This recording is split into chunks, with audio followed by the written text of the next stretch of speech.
Doctor Shyama Prasad Mukherjee భారతీయ జనసంఘ్ వ్యవస్థాపక అధ్యక్షులు.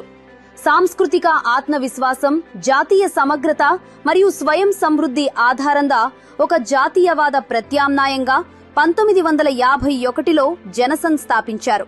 Doctor Shyama Prasad Mukherjee ఒక ప్రముఖ విద్వాంసుడు మరియు పార్లమెంటరీ నాయకుడు. ఆయన జాతీయవాదానికి పునాది భారతీయ సంస్కృతిలో నిబిడమై ఉన్న నాగరికత చైతన్యమేనని నమ్మారు. అది ప్రాంతీయ లేదా తుష్టీకరణ రాజకీయాలపై ఆధారపడి ఉండకూడదని భావించారు. స్వాతంత్ర్యానంతరం అనుసరించిన ఏ విధానాలైతే జాతీయ ఐక్యతను బలహీనపరుస్తాయని ఆయన భావించారో వాటిని ఆయన ప్రాథమిక మరియు సైద్ధాంతికంగా విమర్శించారు. జమ్మూ కాశ్మీర్కు కల్పించిన ప్రత్యేక హోదాను మరియు ఆర్టికల్ 370ని ఆయన తీవ్రంగా వ్యతిరేకించారు.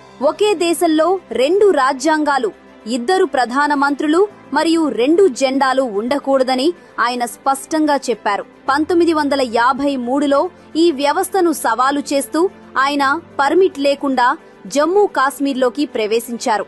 అక్కడ ఆయనను అరెస్టు చేశారు మరియు జూన్ 23, 1953న నిర్బంధంలో ఉండగానే ఆయన వీరమరణం పొందారు.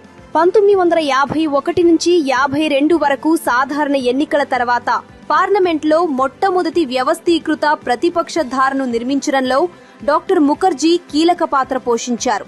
నెహ్రూ కాలం నాటి కేంద్రీకృతం, లైసెన్స్ పర్మిట్ రాజ్ మరియు పరాధీనతను, విభజనను ప్రోత్సహించే విధానాలను ఆయన నిరంతరం వ్యతిరేకించారు. ఆయన రాజకీయ తత్వశాస్త్రం ప్రజాస్వామ్య సంస్థలను సాంస్కృతిక మూలాలతో, ఆర్థిక మరియు శక్తివంతమైన అఖండ గణతంత్ర రాజ్యంతో అనుసంధానించే ప్రయత్నం చేసింది. ఆయన జీవితం కేవలం 51 ఏళ్లకే ముగిసినప్పటికీ ఆయన ఆలోచనలు అమరమైనవి. జమ్మూ కాశ్మీర్ పూర్తి విలీనం, స్వదేశీ ఆర్థిక ఆలోచన దృక్పథం మరియు ప్రజాస్వామ్యంలో సైద్ధాంతిక విరుద్ధత యొక్క పాత్రపై ఆయన దార్శనికత తదనంతరం జాతీయ చర్చలో భాగమైంది. ఇదే భావజాలం కాలక్రమేణా భారతీయ జనతా పార్టీగా అభివృద్ధి చెంది భారత రాజకీయాలకు దిశానిర్దేశం చేస్తూ వస్తోంది.